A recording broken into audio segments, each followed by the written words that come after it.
السلام علیکم، آپ دیکھ رہے ہیں پروگرام اینکرز ویو، اور آج اینکرز ویو میں ہم بات کریں گے ایک اہم ٹاپک کی، کل ہونے والی ایک اہم ملاقات کی جو ہوئی ہے وزیر اعظم انوار الحق کاکڑ کی اور لمس کے اسٹوڈنٹ کے درمیان۔ اگر یہ کہا جائے کہ کسی کی بھی سچویشن کو سنبھالنا، اور وہ بھی تب جب اس کے بارے میں کافی غلط باتیں ہوں یا کسی ایسا انسان ہو جس کے بارے میں آلریڈی مطلب کیا کہتے ہیں نا، غلط طریقے سے اس کو مینیپولیٹ کیا گیا ہو، تو اس بات کو سنبھالنا اور اس کو خوش اسلوبی سے جواب دینا یہ بہت ہی کوئی کمال کی بات ہوتی ہے، اور اس کو کل سنبھالا ہے وزیر اعظم انوار الحق کاکڑ صاحب نے، اور جو قابل ستائش بھی ہے۔ اگر ہم انوار الحق کاکڑ کی ہی بات کریں تو وہ کافی منجے ہوئے سیاست دان بھی ہیں، اور کل انہوں نے واضح کر کے واضح ثابت بھی کیا ہے کہ وہ ایک پڑھے لکھے انسان بھی ہیں۔ یقیناً وہ پڑھے لکھے انسان ہیں، اور جس جگہ وہ گئے تھے وہ بھی ایک درسگاہ ہے، تعلیمی سرگرمیاں وہاں پر انجام دی جاتی ہیں، اور پاکستان کی one of the best universities میں اسے کنسیڈر کیا جاتا ہے۔ ہم بات کر رہے ہیں یونیورسٹی لمس کی، جہاں پر پرائم منسٹر کل گئے اور وہاں پر نوجوان طبقے نے جو ان سے چبھتے ہوئے سوالات کیے، اس کے اوپر آج ہم یہ شو کرنے جا رہے ہیں۔ اور وزیر اعظم اور جو اشرافیہ ہے پاکستان کی، جو یہ سمجھتی تھی کہ ہماری یوتھ ill informed ہے، وہ کل پتہ چل گیا کہ وہ ill informed ہے یا well informed ہے، کیونکہ وزیر اعظم سے جو چبھتے ہوئے سوالات کیے گئے وہ پاکستان کی سیاست سے متعلق تھے، الیکشن سے متعلق تھے، اور پاکستان کی اوور آل سچویشن سے متعلق تھے۔ اور آغاز یہ ہوا کہ پاکستان میں 90 دن میں الیکشن کے حوالے سے بڑھتی ہوئی غیر یقینی کی جو صورتحال ہے، اس کے پیش نظر طالب علموں نے لاہور میں ویژن پاکستان کے موضوع پر وزیر اعظم سے سوالات کیے، ان سے استفسار کیا، پوچھا کہ پاکستان کے ویژن میں آئین پر عمل کرنا شامل ہے یا نہیں ہے۔ خیبر پختونخوا پنجاب میں حکومت تحلیل ہونے کے بعد 90 دن میں الیکشن کیوں نہیں کروائے گئے، وزیر اعظم سے یہ بھی پوچھا گیا۔ اس کے ساتھ ساتھ ایک اور طالب علم نے یہ پوچھا کہ اگر وزیر اعظم انتخابی عمل کو دیکھیں تو نگراں حکومت کے طور پر انتخابی عمل میں مداخلت کرنے والے غیر آئینی، بیرونی اور غیر جمہوری عوامل سے بچنے کے لیے حکومت کیا اقدامات کر رہی ہے۔ وزیر اعظم نے اور بھی دیگر سوالات کے جوابات دیے۔ اسٹوڈنٹس نے ان سے کیا پوچھا، آپ کو دکھاتے ہیں۔ For Pakistan, which this session was supposed to be about, right? So does it involve following the constitution? Like following the constitution? Yeah, because after the Punjab and KP governments got dissolved, you're supposed to hold elections in 90 days. Why haven't we held elections yet? When you look at the election process, what measures would you as a caretaker government be taking to avoid all the unconstitutional or any external undemocratic factors intervening into the electoral process, which we have been observing throughout the history of Pakistan? And from that, I would use the example of the recent elections which just happened in Karachi, where PTI and Jamaat Islami collectively, they won a majority. But I don't know what happened. سارے لوگ مئی کی مذمت کرتے ہیں، لیکن P T I والے سارے غائب ہو گئے میئر چوز کرنے سے پہلے، اور کرتے کراتے ایونچولی آئی تھنک پی پی کا ہی چیئر بنا تھا، پی پی کا ایک چیئرمین میئر الیکٹ ہوا تھا۔ I see this happening on a large scale as well, and yeah you as a caretaker government, I think, can have an impact on regulating the election commission. It's very heartening to hear you coming over here, the premier of the country, and saying and encouraging us that LUM students, we seek knowledge, we seek originality. It's very heartening, but then I hearken back to earlier times. A few months ago, right at the start of your tenureship, when you talked about the social contract, you talked about the Pakistan social contract with its citizens, it should only have a primary purpose, that is to ensure law and order. And I believe that goes against the very statement you gave right now about encouraging originality and seeking knowledge and giving an enabling environment. I believe in order to give an enabling environment to the youth of this nation, there has to be two things: freedom of expression and freedom from discrimination. I believe we here, LUM students, people of a very, very privileged class, both in terms of socio-economic class and religious caste as well, we aren't at the same level, and we don't, and the level freedom of expression we have cannot ever compare to the youth out in South Punjab, out in Karachi, those Afghan refugees.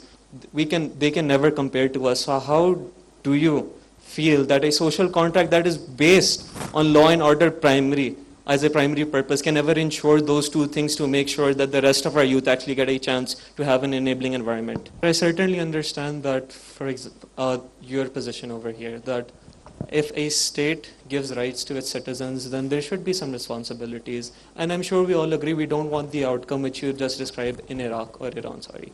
But I feel like all of us over here do not want the outcome that we're currently seeing in Pakistan. That is when the penalties are not proportionate to the crime committed, even if calling that a crime is just going against rules and regulations. Sir, amidst the declining economic growth, increasing debt, political instability and whatnot, I am genuinely curious that why did you feel the need to come to LUMS and address the students here?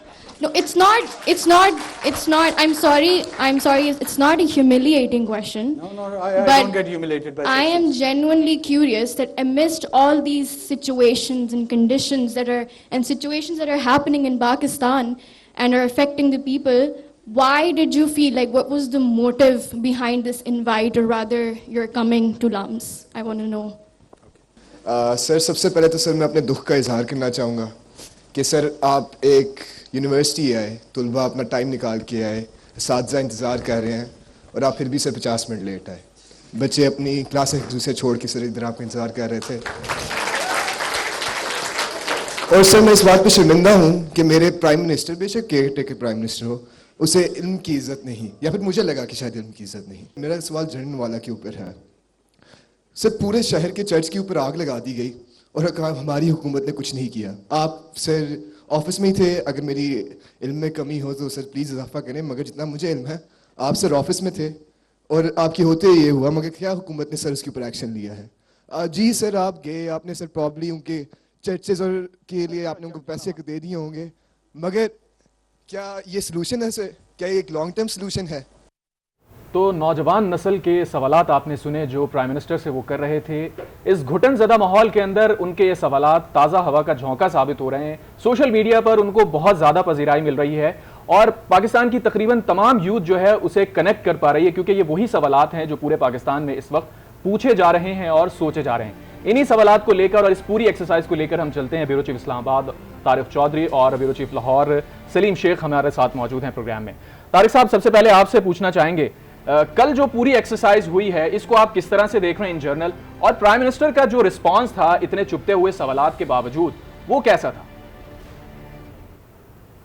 دیکھیں, ایک تو میرے خیال میں prime minister انوار کاکڑ نے بڑے اچھے طریقے سے جو سوال پوچھے گئے تھے ان کا جواب دیا ہے. ہم نے دیکھا ہے سوشل میڈیا پہ مختلف جماعتوں کے حامی ہیں یا جو جن کا مقصد جو تھا یہ ثابت کرنا تھا کہ پرائم منسٹر لاجواب ہو گئے اور جو نوجوانوں نے سوال پوچھے وہ بہت اچھے تھے. یقیناً سوالات اچھے ہوں گے, لیکن صرف یک طرفہ ورژن چل رہا تھا. سوالات دکھائے جا رہے تھے, جوابات اکثر جگہوں پہ نہیں دکھائے جا رہے تھے. دیکھیے, یہ جو مختلف سربراہان مملکت ہوتے ہیں, اسٹیٹسمین ہوتے ہیں, ان کا یونیورسٹیوں میں جانا ایک معمول کی بات ہے. میں نے خود امریکہ کے 2 صدارتی الیکشن کور کیے ہیں. صدارتی ڈبیٹ کا آغاز کسی یونیورسٹی سے ہوتا ہے. مجھے یاد ہے 2004 میں جو پہلی ڈبیٹ ہوئی تھی جان کیری اور پریزیڈنٹ بش کے درمیان, تو وہ مشیگن اسٹیٹ یونیورسٹی سے ہوئی تھی, اور دوسری ڈبیٹ جو تھی اٹلانٹا میں ہوئی تھی.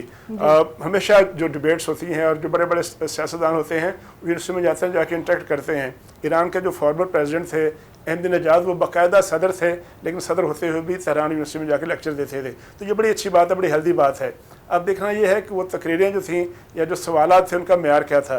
نوجوانوں نے یقینی طور پر جو آئین پاکستان ہے, جو الیکشن ہے, اور پاکستان کا جو نظام حکومت ہے اس کے بارے میں ان کی درد مندی, اس کے بارے میں ان کا تفکر, اس کے بارے میں ان کی پریشانی, وہ بڑی اچھی بات ہے. لیکن میرا یہ خیال ہے کہ جو تقریر ہے یا جو سوال تھے ان کا معیار تھوڑا سا مزید بہتر ہوتا. ہمیں پتہ چلتا ہے کہ واقعی لمز جو ہے پاکستان کے پاس یونیورسٹی ہے. مثلا اگر معیشت کے بارے میں سوال پوچھے جاتے, ٹھیک ہے طارق صاحب, آپ نے یہ کہا کہ ابھی بچوں کی جانب سے سوال کیے گئے وہ کافی پازیٹیو تھے, اور یہ آنے والے وقت کے لیے بھی پاکستان کے لیے کافی ہیلدی رہیں گے کہ اس طرح کے سوالات اور پرائم منسٹر کی ملاقات ہونی چاہیے. رخ کریں گے سلیم شیخ کی جانب, بیورو چیف لاہور. سلیم صاحب, کیا کہیں گے کہ ایک تو کل کی تمام ایکسرسائز پر, دوسرا یہ کہ کل بچوں سے مل کے ان سے بات کر کے یا ان کے سوالات جس طرح سوشل میڈیا پہ گردش کر رہے ہیں اس میں یہ لگا کہ بچے ویل انفارمڈ ہیں. اب آنے والے الیکشن میں یہی بچے ووٹ ڈالنے آئیں گے, تو وزیر اعظم پھر پچھلی حکومت نے جو کام کیے ہیں اور جو وہ نہیں کر سکے, جو ڈیلیور نہیں کر سکے, تو اس تمام صورتحال کو آپ کیسا دیکھ رہے ہیں؟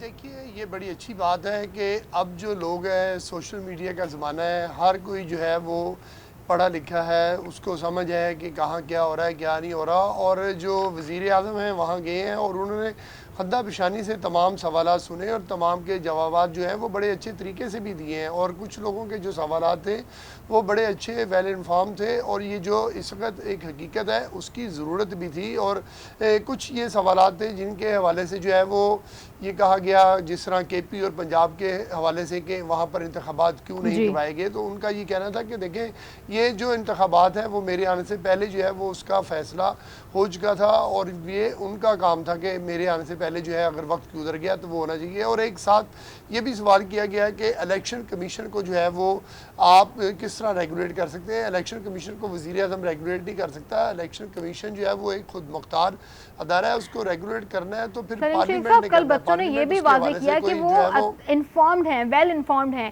لمس کے بچے جو لاہور میں موجود ہیں ان کو کراچی کی سیاست, انہیں خیبر پختونخوا کی سیاست, ہر طرح کی انفارمیشن ان کے پاس ہے. بالکل اسی کے ساتھ ہی چونکہ پروگرام کا وقت ہمیں بتایا جا رہا ہے بالکل مختصر ہے اور پروگرام ہم ختم کریں گے. علامہ اقبال جو کہ شاعر مشرق ہیں, مفکر پاکستان ہیں اور بانیان پاکستان میں سے ہیں, انہوں نے ساقی نامہ لکھا تھا اور اس کے 2 صرف مصرے ہیں وہ اپنے ناظرین کے ساتھ شیئر کروں گا. انہوں نے کہا تھا کہ خرد کو غلامی سے آزاد کر, جوانوں کو پیروں کا استاد کر. پروگرام کے حوالے سے اپنا فیڈ بیک دینا چاہیں تو ہمارے سوشل میڈیا ہینڈلز کو آپ وزٹ کر سکتے ہیں. اجازت دیجیے, اللہ حافظ.